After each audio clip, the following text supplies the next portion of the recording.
Nasdaq Trade Talks. I'm your host, Jill Malandrino, Global Markets Reporter at Nasdaq. We're coming to you from the Investment Advisor Summit in Austin, Texas, May 1st through the 2nd. Joining me for this segment, we have Andrew Beer. He's the founder and managing member of Dynamic Beta. We're going to take a look at managed futures. Thanks so much for joining us, Andrew. And investors, why should we be taking a look at managed futures today? So after a 10-year bull market in stocks and bonds, many of the advisors and allocators that we speak to have pretty much put diversification on the back burner. But with equity multiples near their historic highs and bonds pricing in a recession next year, it's probably a good time to think about buying flood insurance before the flood, not afterwards.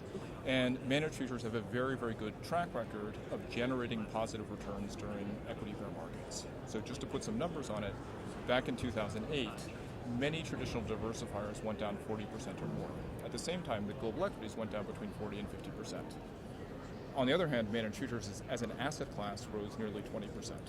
And that's a concept called crisis alpha.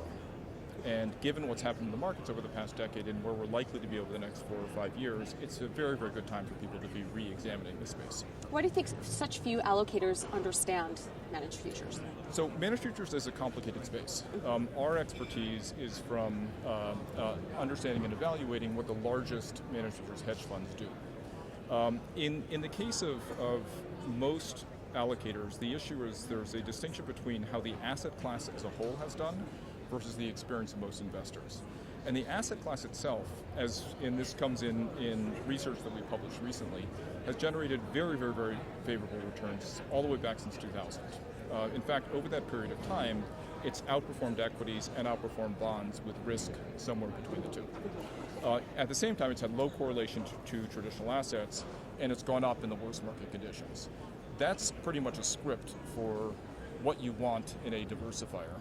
And we make the argument that managed futures provides more diversification bang for the buck than almost anything else. The issue for most allocators has been twofold. One is managed futures as a space has been a very, very high cost area. So when you look at the largest hedge funds, before investors see a dime of returns, there's often 300 to 500 basis points of fees and expenses that go to the managers and their counterparties. And so when you look at the net returns over time, they've been much less interesting.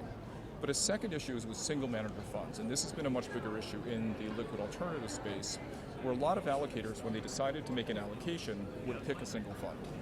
And that's as risky as, say, putting Facebook in instead of the S&P 500. Because every year, the good and the bad of the managed futures space are about 30% apart. And the ones who were great last year are often the dogs this year. It's something we call a lack of persistence in returns. So the experience of many allocators has been to decide to give money to a single manager fund and then see subsequent poor performance.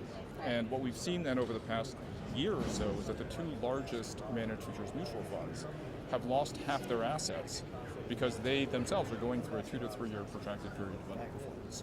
Right, so what's the most efficient way to invest that? So we believe, and this is based on conversations with dozens and dozens of asset allocators and advisors, is that what investors really need is a strategy that can efficiently deliver the returns of the asset class itself. And in our case, we have an ETF in registration with our partners called the IMDBI Managed Futures ETF, which should start trading live next week. The ticker will be DBMF. And what the underlying strategy does is it targets the returns of the 20 largest CTA hedge funds, but tries to get the returns before fees. Right. And so consequently, a lot of those friction costs that have been experienced by investors should not penalize the performance of our strategy. And then, because it's also in an ETF, the fees are capped at 85 basis points, investors get daily liquidity, there are all the reporting and other benefits associated with being in an ETF. So we believe that following the guidance that we've received from allocators, that this is a very compelling way to get exposure to the space going forward.